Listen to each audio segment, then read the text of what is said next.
오늘 설교 말씀의 제목은 이제 홍해입니다. 우리 출애굽기 14장 말씀을 살펴봅시다. 자, 홍해는 지름길은 아니고 멀리 돌아가는 길이죠. 그리고 엄밀하게 말씀을 드리면 이 홍해는 길이 아닙니다. 길이 아니고 장애물이에요. 내가 나가야 될 길을 방해하는 장애물이다라고 하는 표현이 더 맞겠죠. 그러나 결과적으로 봤을 때 홍해는 길이다라고 하는 것을 성경은 우리에게 가르쳐주고 있습니다. 자, 오늘 이 본문의 말씀은 상당히 중요합니다. 우리가 인생 가운데 이 홍해 사건은 모르는 사람들이 없습니다. 세상 사람들도 홍해하면 다 알아요. 가끔씩 우리 바다에 이 바다가 이렇게 갈라져서 길이 되는 거 보면 사람들이 다 성경에 나오는 홍해다. 모르는 사람이 없을 정도로 이 홍해는 상당히 많은 영적인 의미를 담고 있습니다. 그런데 오늘 이 말씀을 통해서 이 홍해가 어떠한 영적인 중요한 의미를 담고 있는지 두 가지 관점에서 우리가 좀 살펴보고 또 적용할 수 있기를 원합니다. 자, 먼저 첫 번째는 무엇이냐면 홍해는 이 무언가 내 삶에 쫓아오는 게 있어요. 무언가 내 삶에 쫓아오는 게 있는데 그게 뭐냐? 과거입니다. 이 과거가 자꾸만 내 삶을 쫓아오는데 이 홍해 사건을 통해서 과거가 더 이상 내 삶을 쫓아오지 못합니다. 쫓아올 수 없습니다. 라고 하는 것을 가장 분명하게 보여주는 증거가 홍해인 것입니다. 우리가 인생을 살아가면서 솔직히 앞만 바라보고 나가면 얼마나 좋겠습니까? 그런데요, 인생이 그렇게 만만하지가 않아요. 그냥 가만히 있을 때에도 옛 생각이 나요. 근데 이 옛 생각이 좋은 생각이 나면 좋겠지만 대부분이 안 좋은 생각들, 후회스러운 생각들, 이런 것들이요, 항상 지금 오늘을 살아가는 우리들의 삶에 발목을 잡을 때가 굉장히 많이 있습니다. 뭐 예를 들어서 옛날에 많이 어떤 큰 실수를 했어요. 내가 실수를 해가지고 내게 속해 있는 어떤 공동체가 큰 타격을 입었어요. 그리고 시간이 많이 흘렀습니다. 그 공동체가 회복이 안 돼요. 돌아보니까 내가 옛날에 너무 부족해서, 내가 옛날에 미처 이걸 못해서 그 실수해서 이렇게 힘들단 말이에요. 그러면 그것이 그 사람의 인생 가운데 평생 발목을 잡아요. 이런 경우들이 많이 있습니다. 뭐 영적인 부분도 마찬가지죠. 죄를 지었어요. 하나님이 그 죄 고백 잘하면 용서해 주신다 하였습니다. 그럼에도 불구하고 어떤 사람들에게는 이 죄책감과 정죄감, 이것이요, 해소가 안 된 사람이 있어요. 그래서 실제로 어떤 사람은 삶을 살다 보면 죽는 그 순간까지요, 죄책감이 따라와요. 정죄감이 따라옵니다. 뭐 이것뿐이겠습니까? 사람과의 관계도 마찬가지입니다. 제가 어떤 청년은요, 이런 말을 하더라고요. 어릴 때 할머니가 엄마처럼 자기를 길러줬대요. 그런데 할머니가 한번 오라고 했는데 안 갔대요. 예를 들어서, 근데 그 다음날 할머니가 돌아가셨어요. 그러니까 그 평생에 어머니와 같은 할머니인데 그런 미안한 마음, 그게 있단 말이에요. 뭐 부부는 안 그렇겠습니까? 잘해드려야 되는데 못해준 마음. 근데 어느 날 먼저 가버렸어요. 어느 날 먼저 하나님 앞에 부름을 받았어요. 그러면 혼자 덩그러니 남았죠. 그럼 평생에 내가 살아있을 때 좀 더 잘해줄 걸. 이 부부끼리도 그렇고 부모와 자녀 간에도 다 마찬가지입니다. 우리 안에 좋은 과거들 많으면 얼마나 좋겠습니까? 그러나 이스라엘 백성들이 430년 동안 애굽에 살았는데 요셉이 총리를 했을 때 그 잠깐 그 몇십 년 동안은 행복했어요. 그러나 거의 400년은요 종살이하고 힘들고 괴로운 나날들이었단 말입니다. 그래도 이스라엘 백성들에게 애굽이다라고 하는 건 좋은 과거는 아니에요. 아픈 과거이고 상처뿐인 과거이고 근데 지우고 싶은 과거다는 것을 우리는 알 수 있습니다. 그런데 이 홍해 사건을 통해서 하나님은 이 쫓아오는 과거가, 여러분 과거가요 발이 달려 있습니다. 기억 속에 쫓아오고요, 영적으로 쫓아오고 내 마음에도 다 쫓아와요. 발이 달려가지고 살아있거든요. 그런데 이 쫓아오는 애굽이다라고 하는 과거가 더 이상 쫓아가지 못하도록, 이 쫓아갈 마음을 단념하도록 만든 사건이 무엇이냐? 바로 홍해다라고 하는 것을 우리에게 가르쳐주고 있습니다. 자, 먼저 우리 한번 출애굽기 14장 5절을 봅시다. 자, 여기를 같이 한번 읽겠습니다. 시작. 그 백성이 도망한 사실이 애굽 왕에게 알려지매 바로와 그의 신하들이 그 백성에 대하여 마음이 변하여 이르되 우리가 어찌 이같이 하여 이스라엘을 우리를 섬김에서 놓아 보내었는가 하고, 이 바로와 지금 애굽 사람들이 지금 어떤 마음을 갖고 있습니까? 지금 불과 얼마 전까지만 해도 하나님 앞에서 두 손 두 발 두고 다 항복했어요. 그 애굽의 마지막 재앙, 6월절 재앙을 통해서 장자를 잃어버리고 내 초태생들을 다 잃어버렸어요. 두 손 두 발 다 들고 정말로 백기 들고 항복하면서 가라, 조건 없이 가라 이랬단 말이에요. 그런데 며칠이 안 돼서 어떻게 됩니까? 마음이 억울한 거예요. 마음이 분한 거예요. 그래도 오늘 성경에 뭐라고 되어 있습니까? 그 백성에 대하여 마음이 변했다고 나와 있습니다. 마음이 뒤집어진 거예요. 생각할수록 어떤 마음입니까? 분해요. 억울해요. 이 바로에게는 이 이스라엘 백성과 소떼와 양떼들은 재산이란 말이에요. 이게 생각하면 할수록 내 재산을 다 빼앗겼단 말이에요. 그러니까 마음이 어떻습니까? 잠을 못 자는 거예요. 다시 분하고 너무 억울하고 온탕한 거예요. 그래서 어떻게 합니까? 쫓아가야겠다. 쫓아가서 다시 내가 데리고 와야겠다. 그런 마음을 가진 거예요. 이런 마음뿐이겠습니까? 이스라엘 이 애굽 사람들에게 이 바로는요 태양신이에요. 실수도 하지 않고 항상 어떤 결정이든 다 잘해요. 그런데 이 이스라엘의 문제를 처리하는 것을 보니 이 바로가 명예가 땅바닥에 떨어졌어요. 지금 수치 가운데 살고 있잖아요. 그러니 이 바로가 도무지 자존심이 허용이 안 되는 거예요. 내 명예를 회복해야겠다. 내 수치를 회복해서 정말로 내가 태양신이다라는 거, 내가 정말로 1.1획도 틀리지 않았다라는 거 다시 한번 내 백성들에게 보여줘야겠다. 이 수치를 면해야겠다. 이 명예를 회복해야겠다. 그런 마음 가지고 마음이 변해버렸어요. 그리고 어떻게 합니까? 모든 애굽의 전차 부대를, 사람들을 다 동원해서 쫓아가는 겁니다. 왜요? 다시 잡아오려고, 다시 데려오려고 그 마음으로 홍해를 가고 있는 것이죠. 자, 그런데 결론부터 말씀드리면 이 홍해 사건을 통해서 바로와 이 애굽의 군사들은 한 가지 깨달은 게 있습니다. 내 평생에 다시는 쫓아가지 않으리라. 내 평생에 다시는 그 이스라엘 백성들을 괴롭게 하지 않으리라. 마음을 단념을 해버립니다. 왠지 아십니까? 하나님이 홍해에서 다 정리를 해버렸어요. 어떻게 정리를 했느냐? 14장 28절에 보니까 물이 다시 흘러 병거들과 기병들을 덮어버렸어요. 그들의 뒤를 따라 바다에 들어간 바로의 군대를 다 덮어버렸어요. 하나도 남지 아니하였더라. 하나님이 완전히 확실하게 다 덮어버렸어요. 그래서 이 이후로 이 애굽 사람들에게 홍해는 트라우마예요. 어떤 트라우마입니까? 내가 더 이상 쫓아가지 않으리라. 이 쫓아갈 마음을 단념하는 거예요. 여러분 생각해 보십시오. 바로가 얼마나 마음이 질긴 사람입니까? 얼마나 마음이 고집스러운 사람입니까? 자기의 생각과 이 어떤 정책을 안 바꾸는 사람이에요. 그게 바로예요. 그런데 바로가 이 홍해 사건을 통해서 그 고집, 그 교만한 마음, 그 생각들 단념을 해버립니다. 하나님은 여기서 더 이상 이 바로가 언급이 되지 않도록 끝을 내버리십니다. 이게 홍해였습니다. 하나님께서 이스라엘 백성들에게 말씀하셨어요. 뭐라고 말씀하셨느냐? 오늘 너희가 본 애굽 사람을 영원히 다시는 볼 일이 없을 거다. 그만큼 하나님께서는 이 쫓아오는 과거에 대해서 확실하게 정리하시겠다라고 약속하신 거예요. 자, 우리 14장 13절을 함께 읽도록 하겠습니다. 13절 시작. 모세가 백성에게 이르되 너희는 두려워하지 말고 가만히 서서 여호와께서 오늘 너희를 위하여 행하시는 구원을 보라. 너희가 오늘 본 애굽 사람을 영원히 다시 보지 아니하리라. 이 오늘 본 애굽 사람들이 누굽니까? 지금 쫓아와서 내 인생을 다시 애굽으로 데려가려고 하는 사람, 내 인생의 발목을 잡으려고 하는 그 과거 아닙니까? 근데 하나님은 어떻게 하시겠다고요?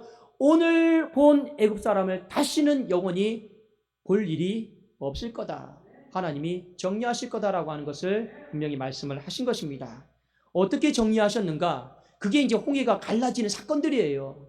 하나님이 어떻게 정리하셨냐면 이 구름 기둥과 불 기둥으로 하나님이 정리를 하셨습니다. 자, 19절과 20절 한번 제가 읽겠습니다. 이스라엘 진 앞에 가던 하나님의 사자가 그들의 뒤로 옮겨가매 구름 기둥도 앞에서 그 뒤로 옮겨요. 구름 기둥이 앞에 있었는데요, 하나님이 옮겨버렸어요. 20절에 애굽 진과 이스라엘 진 사이에 이르러 서니 저쪽에는 구름과 흑암이 있고 이쪽에는 밤이 밝음으로 밤새도록 저쪽이 이쪽에 가까이 하지 못하였더라. 지금 애굽은 쫓아오려고 그래. 과거는 쫓아오고 있죠. 근데 하나님은 어떻게 하는 겁니까? 다 막아버리시는 거예요. 구름 기둥과 불 기둥으로 지금 다 막아버리시면서 나중에 결국에 어떻게 하시는 겁니까? 다 덮어버리시는 거예요. 그러니까 이 사건을 경험하고 바로와 애굽 사람들은 단념을 해버립니다. 여러분, 이스라엘 백성들이 이제 각 출애굽을 했어요. 그런데요, 이스라엘 백성들의 마음 가운데 애굽은 뭐냐? 400년 동안 나를 지배했던 사람이에요. 400년 동안 나를 학대했던 사람이에요. 그 전차만 지나가는 것만 봐도요, 근데 무서워요.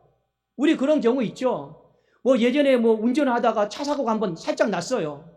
근데 차 사고 한번 나면 나중에 차가 옆에만 와도요, 무섭단 말이에요. 그 애굽에서 살면서 전차 병거가 막 말 타고 달리면서요, 채찍으로 막 일 안 한다고 내리치고요. 보면 얼마나 무섭겠습니까? 그러니까 이스라엘 백성들이 당연히 뭐라고 이야기하는 겁니까? 다시 애굽으로 돌아가자. 우리 무섭다. 우리 애굽으로 돌아가. 이 말이 나올 수밖에 없는 게 무서우니까요. 두려우니까요.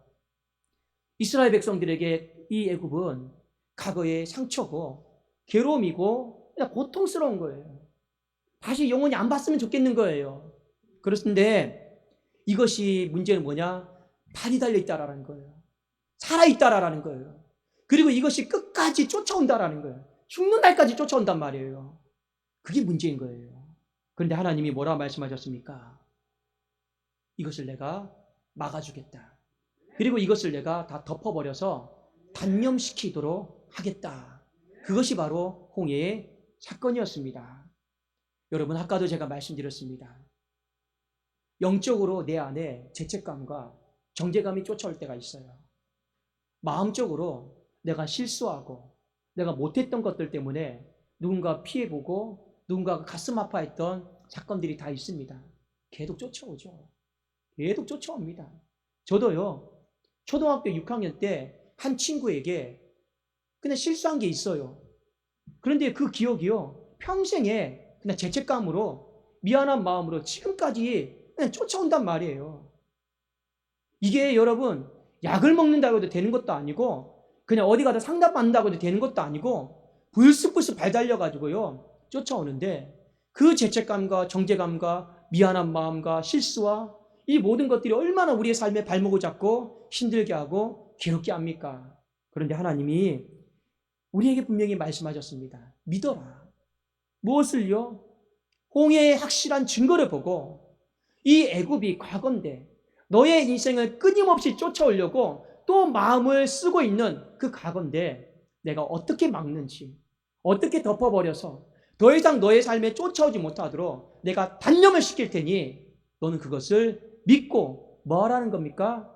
이제는 적과 꿀이 흐르는 땅으로 앞만 보고 나가라. 그것이 바로 하나님의 약속이고 증거인 것입니다. 그러므로 이 홍해의 사건을 통해서 가장 첫 번째 기억하십시오. 더 이상 쫓아오는 과거가 쫓아오지 않을 거다. 단념할 거다라고 하는 것을요, 내가 믿음으로 받아들이고 선포하시는 거예요. 그것이 바로 홍해를 내가 건너면서 경험하는 것입니다. 두 번째, 그러면 이 홍해를 직접적으로 건넜던 이스라엘 백성들에게는 이 홍해가 어떤 의미였을까? 자, 결론적으로 보면 이스라엘 백성들은 홍해를 마른 땅처럼 건넜습니다. 21절과 22절 제가 읽겠습니다. 모세가 바다 위로 손을 내밀매 여호와께서 큰 동풍이 밤새도록 바닷물을 물러가게 하시니 물이 갈라져 바다가 마른 땅이 된지라. 이스라엘 자손이 바다 가운데를 육지로 걸어가고 물은 그들의 좌우에 벽이 되니. 원래는 이스라엘 백성들이 이 홍해를 생각하면 어떤 마음을 가졌냐면 길이 아니니까 우리 죽었구나, 우리 망했구나, 왜 하나님께서 길이 아닌 곳으로 우리를 인도하셨을까? 또 원망과 불평이 터진 거예요. 그래서 출애굽기 14장 12절처럼 이렇게 고백할 수밖에 없었어요. 길이 아닌 곳으로 도간의 든지처럼 갇혀 있으니까요. 우리가 애굽에서 당신에게 이른 말이 이것이 아니냐. 이르기를 우리를 내버려 두라. 우리가 애굽 사람을 섬길 것이라 하지 아니하더냐. 애굽 사람을 섬기는 것이 광야에서 죽는 것보다 낫겠다. 이 원망과 불평을 하지 않을 사람 누가 있겠습니까? 그러나 여러분 기억하십시오. 지난 시간에 말씀 기억나십니까? 하나님은 우리의 인생을 주먹구구식으로 운영하지 않으셔요. 즉흥적으로 운행하시는 분이 아닙니다. 분명히 여기가 지름길이고 우리는 누구나가 다 지름길을 원해요. 어떤 문제든 간에 빨리 해결되기를 원해요. 그런데 하나님은 때로는 우리의 인생을 돌리신단 말이에요. 그런데 이걸 봤더니요, 길이 아닌 곳으로 돌릴 때도 있더란 말이에요. 그러면 왜 하나님 이렇게 돌립니까? 왜 길이 아닌 곳으로 내 삶을 가둬놓으십니까? 당연히 원망과 불평과 이 안에 갇혀 있으니 두려운 마음이 있을 수밖에 없죠. 그리고 여러분, 이 홍해라고 하는 이 시간적인 배경이 지금 밤이에요. 새벽이에요. 밤인데다가 새벽인데다가 그 물이 넘실넘실 거리는 그 소리 들어봐요. 바다가 여러분 얼마나 무서운지 아십니까? 잘못 여러분 발을 내딛었다가는요, 그냥 삼켜버리는 게 바다예요.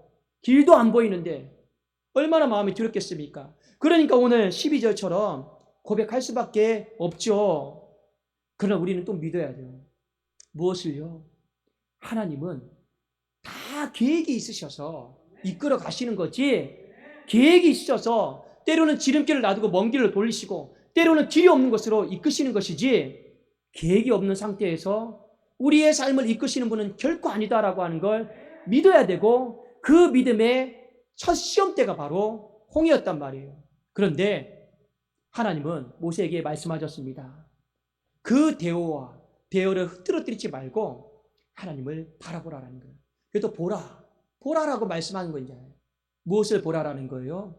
하나님께서 어떻게 길을 내시는가를 보라라고 말씀을 한 겁니다. 자, 그런데 오늘 여러분들이 하나님이 내신 길을 보게 되는데 이 길은 있던 길이 아니에요. 어떤 길인지 아십니까? 없는 길을 하나님이 만드신 거예요. 이게 여러분 우리에게는 얼마나 큰 소망이고 은혜입니까? 그래서 사도 바울은 이 홍해 사건을 생각하면서 이렇게 고백합니다. 사방으로 우겨싸임을 당하여도, 답답한 일을 당하여도 내가 낙심하지 않겠습니다. 이미 사방에 길이 없어요. 밤이에요. 사방에 나를 벌떼처럼 달려들어서 죽이려고 그래요. 길이 없어요. 그래도 낙심하지 않겠습니다. 길이 있어야지, 어디에 비빌 언덕이 있어야지 낙심이 안 되죠. 그런데 우리는 낙심하지 않아도 된다라는 거예요. 왜요? 하나님은 어떤 분이시냐? 없던 길도 만드시는 분이에요.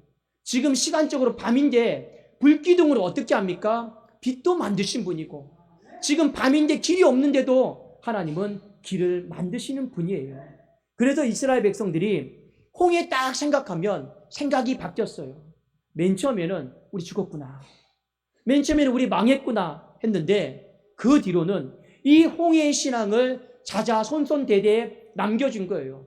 너희들의 인생 가운데 홍해가 찾아오면 이런 마음 하나는 가져라. 하나님이 없던 길도 만들어주신다. 이 한 가지 마음을 갖고 살아라. 이것이 바로 이스라엘 백성들이 후손들에게 남겨준 홍해의 신앙이었습니다. 그래서 시편 77편에 보면 이 신앙을 물려받은 한 후손이 나와요. 자, 한번 우리 성경 시편 77편을 한번 같이 한번 우리 펴봅시다. 시편 77편입니다. 자, 시편 77편에 보면 한 시인이 나와요. 한 시인이 나오는데 그가 마음이 얼마나 고통스럽고 괴롭고 힘든가, 이 부분을 먼저 우리가 좀 보기를 원합니다. 자, 제가 3절, 4절, 5절, 6절, 7절, 8절, 9절인데 제가 빨리 한번 읽겠습니다. 내가 하나님을 기억하고 불안하여 근심하니 내 심령이 상하도다 셀라. 지금 하나님 보면서 원망스러운 거예요. 하나님 보면서 이런 마음이죠.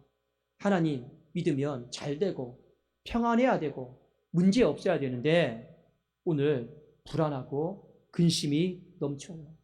하나님 때문에 지금 마음이 상한 거예요. 안 도와주시니까. 그리고 4절, 주께서 내가 눈을 붙이지 못하게 하시니 내가 괴로워 말할 수 없나이다. 여러분, 사람이 진짜 힘들잖아요. 잠이 안 와요. 너무 힘들잖아요. 아무리 피곤해도 잠이 안 와요. 예수님께서 십자가를 앞두고 겟세마네 동산에서 잠을 못 주무셨어요. 제자들은 다 잤어요. 마음은 온이로되 육신이 약하도다. 그런데요, 진짜 고통스럽고 힘들잖아요. 잠이 없어요. 잠을 잘 수가 없습니다. 이만큼 시인의 고통이 힘들다라는 거죠. 그리고 내가 옛날 곧 지나간 세월을 생각하여 싸우며 밤에 부른 노래를 내가 기억하여 내 심령으로 내가 내 마음에 간구하기를. 자, 기도합니다. 하나님이 영원히 나를 버리셨는가? 다시는 하나님이 내 삶의 은혜를 안 베풀어 주시면 어떡하는가? 그의 진실하심 사랑이 끝났는가? 하나님의 약속은, 성경은 나와 아무런 상관도 없는가? 하나님이 그가 베푸실 은혜를 잊어버렸는가? 하나님이 너무 화가 나서 노하셔서 나에게 베풀어 주실 긍휼을 그치셨는가? 지금 인생에 답이 나오지 않는 거예요. 그런 딱 상황입니다. 그때 이 시인이 한 가지를 생각해요. 무엇을 생각하느냐? 홍해를 생각합니다. 그래서 내가 홍해를 생각한다라고 하는 구절이 시편 77편 11절입니다. 자, 한번 우리 11절 같이 한번 읽어보도록 하겠습니다. 시작. 곧 여호와의 일들을 기억하며 주께서 옛적에 행하신 기이한 일을 기억하리이다. 홍해의 사건을 뒤에 보면 기억하는 장면이 나옵니다. 떠올려요.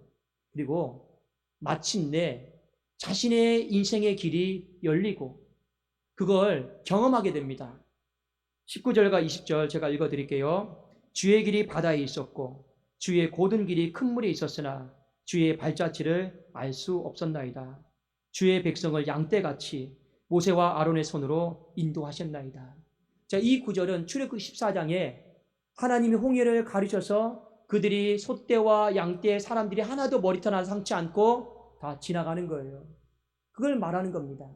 그리고 수백 년의 시간이 지나서 내 삶도 홍해단 말이에요. 밤이단 말이에요.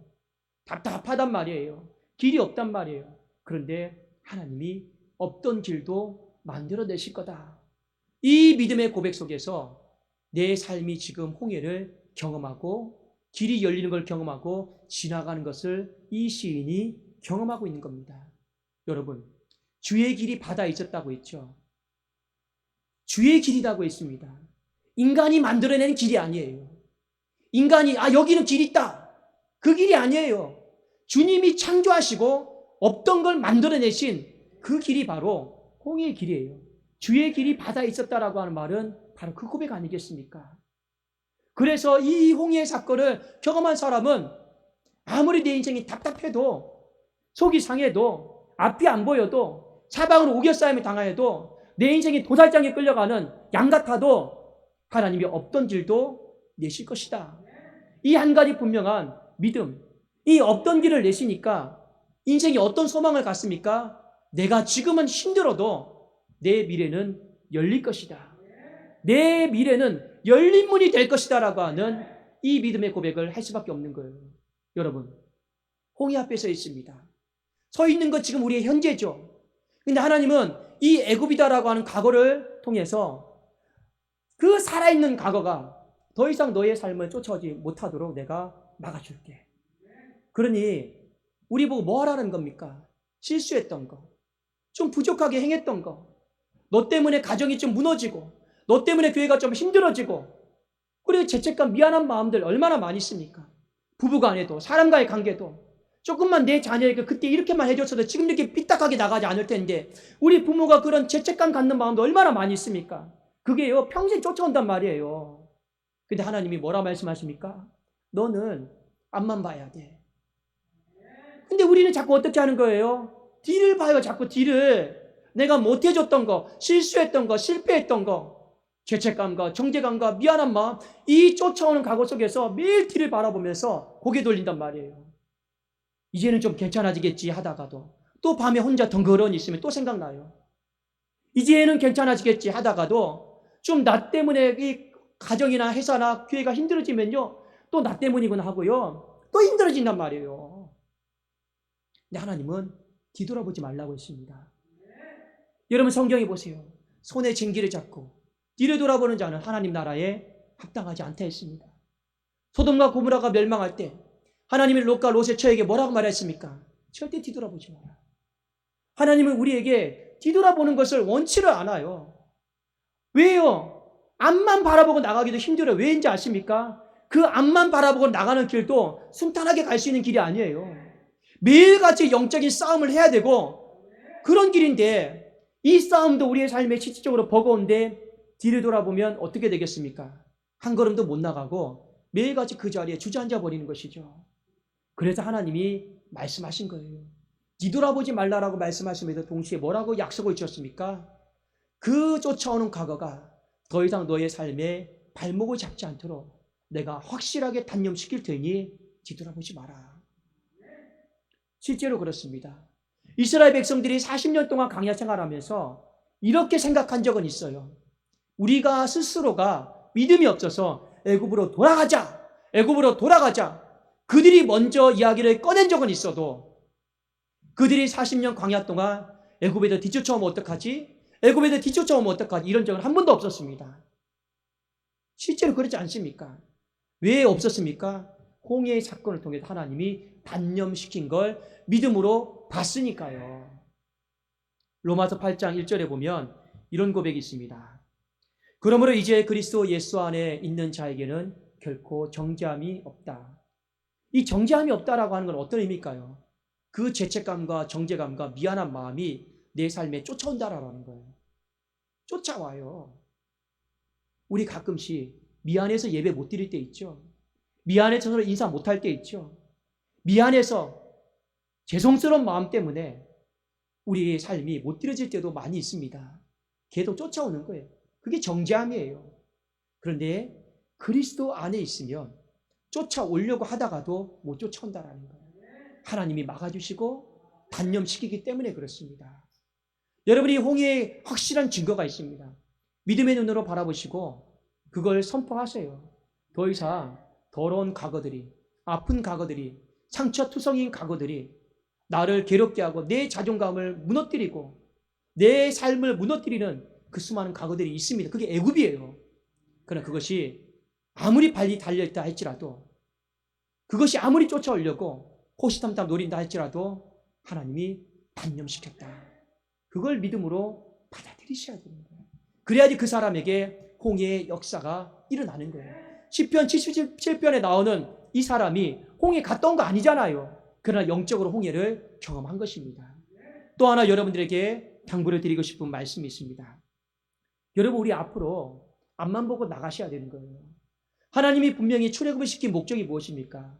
젖과 꿀이 흐르는 땅으로 나아가라고 하는 것입니다. 이스라엘 백성들이 나올 때 대오와 대열을 갖춰서 나왔어요. 그래도 우리 기억나십니까? 하나님의 군대가 행진하는 것처럼 성경은 그렇게 표현을 하고 있습니다. 그런데 그 대오와 대열이 어디에서 무너져요? 홍해 앞에서. 지금 막 정신없이 무너지고 있습니다. 불평과 원망으로 두려운 마음으로 이 대오와 대열이 무너져가고 있어요. 그런데 하나님은 뭐라고 우리에게 말씀하십니까? 너희들의 인생 가운데 홍해를 만난다 할지라도 그 믿음의 대열, 믿음의 대오 흐트러뜨리지 말고 무너뜨리지 말라라는 거예요. 그 믿음의 대열 확실하게 갖추고 우리가 갖춰야 될 마음이 무엇입니까? 강하고 담대한 마음으로 앞으로 나아갈 그 약속의 땅을 향해 나아갈 그 마음을 가지라라는 거예요. 하나님이 여호수아에게도 말씀하셨습니다. 모세가 죽고 난 이후에 이 여호수아가 그 수많은 이스라엘 백성들이 이끌어야 돼요. 이미 두려워요. 떨려요. 하나님이 여호수아 1장에 뭐라고 말씀하셨습니까? 강하고 담대하라. 네가 출애굽하면서 가졌던 그 믿음의 대열 흔들리지 말고 여기까지 온 거 아니냐. 또 요단강 건널 때 어떤 마음입니까? 강하고 담대한 마음으로 끝까지 믿음의 대오와 대열을 갖추고 우리는 어떻게 살아간다고요? 앞을 향해서 나아가면 된다. 왜요? 증거가 있으니까요. 그 증거가 있으니까 우리는 그 증거를 내 것으로 받아들이고 믿음으로 선포하는 것입니다. 말씀이 증거고 홍해가 우리의 삶에 확실한 증거이기 때문에 그걸 붙잡으시라라는 거예요. 붙잡고 선포하시라라는 거예요. 제가 우리 성도인에게 말씀드리지 않습니까? 되어지는 것 보고 믿으면 빵점이에요. 기독교는 믿고 선포하는 겁니다. 그게 100점이에요. 아이고, 계속 쫓아오던데요. 여러분, 제가 많은 인생을 살아간 건 아니지만 약을 먹는다고 해서, 상담을 받는다고 해서 과거가 없어지지 않아요. 기억이 절대 사라지지 않습니다. 그냥 잠시 있는 것 뿐이에요. 근데 그게요, 그냥 가만히 있으면 괜찮은데 이 바로처럼 또 마음이 뒤집어져요. 그래서 내가 쫓아가야겠구나.